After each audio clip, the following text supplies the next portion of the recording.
Jadi harus kita susun, kalau perlu pengurus itu ada rapat kerja setiap akhir tahun untuk menyusun program kerja di tahun itu, sehingga kemudian masjid ini akan selalu inovasi, berinovasi. Kalau tahun yang lalu apa ya yang kira-kira belum jalan, kenapa tidak jalan, kita evaluasi. Kemudian apa yang digemari oleh jamaah kita dari sekian kegiatan itu apa, terus kita upayakan ada inovasi, ada inovasi. Yakinlah walaupun masjid kita ini tidak berada pada posisi yang strategis di tengah-tengah kota, dengan rute menuju masjid itu dengan mudah, asal kegiatannya sangat bagus, pasti akan banyak yang mengikuti kegiatan di masjid kita ini. Itu pilar imarahnya. Harus ada kegiatan yang bagus dalam rangka memakmurkan masjid itu. Tetapi juga tidak boleh kita lupakan pilar idarahnya, tata kelolanya, manajemen masjidnya. Karena justru imarah itu akan ada dan akan berjalan dengan baik karena ada tata kelola yang sangat baik, ada manajemen masjid yang sangat baik. Itu para jamaah yang harus juga kita pahami. Bapak Ibu rahimahullah, berkontribusi memaksimalkan fungsi masjid atau imarah. Apa sih fungsi masjid yang sebenarnya itu? Minimal terangkum dalam 3 hal ini para jamaah. Tempat ibadah, itu sebagaimana ayat yang sudah tercantum di dalam Al-Quran, di dalam surat Jin ayat 72 itu. Yang kedua, pusat pendidikan dan peradaban. Yang ketiga, fungsi masjid itu adalah pusat pelayanan sosial, layanan sosial, tempat layanan kesehatan dan sosial untuk jamaah serta masyarakat yang ada di sekitarnya. Intinya para jamaah, kehadiran masjid di tengah-tengah masyarakat itu jangan sampai hanya merepotkan masyarakat yang ada di sekitarnya, tapi bagaimana kehadiran masjid itu justru mampu memberikan manfaat masyarakat yang ada di sekitarnya. Masya Allah, upaya ketua yayasannya Masjid Jogokarian itu, siapa namanya Pak? Saya kok lupa. Saya kenal baik, teman seperjuangan di Badan Komunikasi Pemuda Remaja Masjid Indonesia tingkat pusat di Jakarta. Itu pengelolanya, memang berpengalaman banget. Bahkan pusat pertumbuhan ekonomi. Nah, saya membayangkan begini Pak, dari dulu bayangan saya ini, tapi kok belum ada yang terrealisasi. Kenapa kita tidak kemudian umat Islam ini menumbuhkan ekonomi jamaah itu melalui masjid, sehingga ada masjid mat, masjid mat, masjid mat, masjid mat al-ikhlas, masjid mat apalagi, masjid mat apalagi.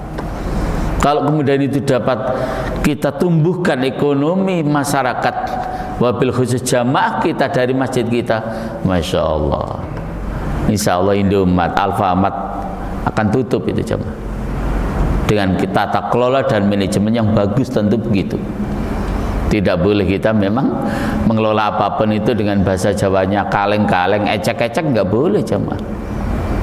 Rasulullah mengingatkan kita, idza usidal amru ila ghairi ahli fantadiri sa'ah. Ketika sesuatu itu dikelola oleh orang yang bukan ahlinya, maka kata beliau, tunggulah saat kehancurannya, bukan saat kejayaannya.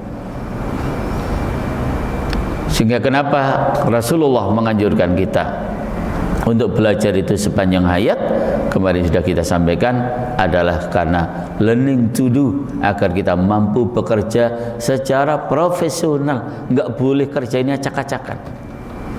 Perintah Islam kerja profesional, kegiatan yang profesional, semuanya harus diatur, dikelola, dimanage dengan cara baik. Itulah Islam. Itulah Islam. Jamarahullah. Jadi itulah fungsi masjid.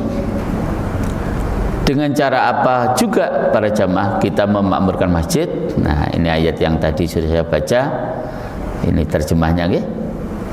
Bertasbihlah kepada Allah di masjid-masjid yang telah diperintahkan untuk dimuliakan dan disebut namanya di dalamnya. Nama Allah pada waktu pagi dan waktu petang. Laki-laki yang tidak dilalaikan oleh perniagaan dan tidak pula oleh jual beli dari mengingat Allah dan dari mendirikan sembahyang dan dari membayar zakat. Mereka takut kepada suatu hari yang di hari itu hati dan penglihatan menjadi goncang. Mereka mengerjakan yang demikian itu supaya Allah memberi balasan kepada mereka dengan balasan yang lebih baik dari apa yang telah mereka kerjakan, dan supaya Allah menambah karunia-Nya kepada mereka, dan Allah memberi rizki kepada siapa yang dikehendakinya tanpa batas. Jamarahullah, ini ciri kita memakmurkan masjid itu, selalu bertasbih kepada Allah di dalam masjid-masjid kita. Kita selalu mengingat Allah, berzikir kepadanya di waktu pagi, di waktu petang. Bahkan kita selalu juga mengingat Allah walaupun dalam kesibukan, dalam perniagaan, dalam jual beli. Dan kita selalu mendirikan sholat di dalam masjid itu. Kita juga membayar zakat di dalam masjid itu. Semuanya itu kita lakukan agar kita nanti di akhirat mendapatkan balasan dari Allah Subhanahu wa ta'ala. Yang finish daripada balasan Allah Subhanahu wa ta'ala itu apa jemaah? Insya Allah kita mendapatkan surganya Allah Subhanahu wa ta'ala. Bapak Ibu, terakhir, dengan cara apa juga yang harus kita lakukan untuk agar kita mampu memakmurkan masjid? Rasulullah telah bersabda, "Idza marartum bi riyadil jannah farta'u." Jika kalian melewati taman surga, farta'u, kata Rasulullah, maka berhentilah. Maka para sahabat kemudian bertanya, "Wa ma riyadul jannah?" Apakah taman surga itu? Rasulullah sallallahu alaihi wasallam bersabda, "Halaqud dzikri." Halaqah zikir, atau disebut dengan majelis ilmu. Jadi hal-hal yang sudah kita lakukan seperti saat ini Masya Allah, memang sudah luar biasa para jamaah, sangat-sangat sesuai dengan perintah Allah, perintah Rasulullah Muhammad sallallahu alaihi wasallam. Kisah Ummu Mahjan, marbot Masjid Nabawi, Masya Allah. Jadi kisahnya Ummu Mahjan ini memang marbot Masjid Nabawi, seorang wanita yang sudah berusia tapi rajin membersihkan Masjid Nabawi. Saking rajinnya para jamaah, singkat cerita, sampai Rasulullah berpesan kepada sahabat-sahabat yang lain, saudara-saudara, katanya, andaikan satu saat nanti Ummu Mahjan itu meninggal dunia, tolong beritahu saya ya, saya ingin menyolatkan jenazahnya. Dan ternyata kemudian tidak lama setelah beliau menyampaikan permintaan kepada para sahabat agar bisa menyolatkan jenazah Ummu Mahjan ketika dia meninggal dunia, ternyata Ummu Mahjan tidak lama setelah itu betul-betul meninggal dunia. Nah, saat meninggal dunia itu Ummu Mahjan ini para jamaah memang setelah salat Isya, sudah malam, dan para sahabat tetap amanah sebenarnya menyampaikan informasi bahwa Ummu Mahjan meninggal dunia. Akhirnya para sahabat tetap datang kepada Rasulullah, tetapi melihat pintu rumah Rasulullah sudah ditutup, berarti beliau sudah istirahat. Tidak jadi diketuk pintunya, takut mengganggu. Nah, besok harinya beliau tidak melihat lagi Ummu Mahjan yang biasa membersihkan Masjid Nabawi itu. Akhirnya beliau bertanya pada para sahabat, "Loh, Ummu Mahjan di mana?"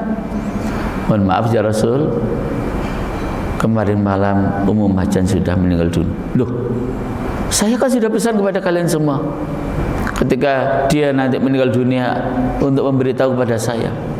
iya ya Rasul, kami semua sudah datang ke rumah jenengan, tetapi rumah panjenengan sudah tutup, lampunya pun sudah mati, berarti jenengan saat itu sedang istirahat dan kami tidak mau mengganggu istirahat panjenengan ya Rasul.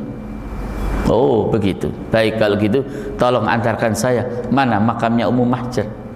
Diantar para sahabat ke makam Baqi' itu, dan di tempat itulah Rasul langsung sholat untuk menyolati makamnya Ummu Mahjar walaupun sudah di dalam makam. Apa yang dapat kita ambil hikmah dari cerita singkat ini jamaah?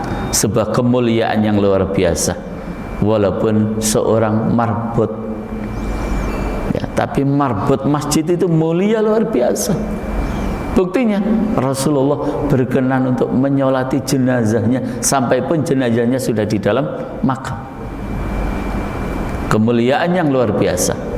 Orang-orang yang memakmurkan masjid sampai kepada tingkat yang kita anggap paling bawah, para marbot masjid itu juga sebuah kemuliaan yang luar biasa. Kenapa menjadi mulia? Karena ahlul Quran, ahlul masjid adalah diakui sebagai ahlullah, keluarganya Allah Subhanahu wa ta'ala. Demikian para jamaah yang bisa disampaikan. Ada pertanyaan? Monggo.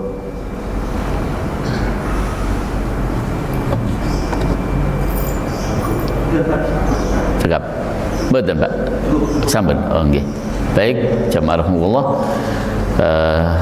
Kita tutup dengan doa akhir majelis.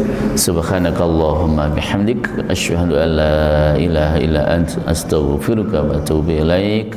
Walhamdulillahi rabbil alamin. Terima kasih. Wassalamualaikum warahmatullahi wabarakatuh.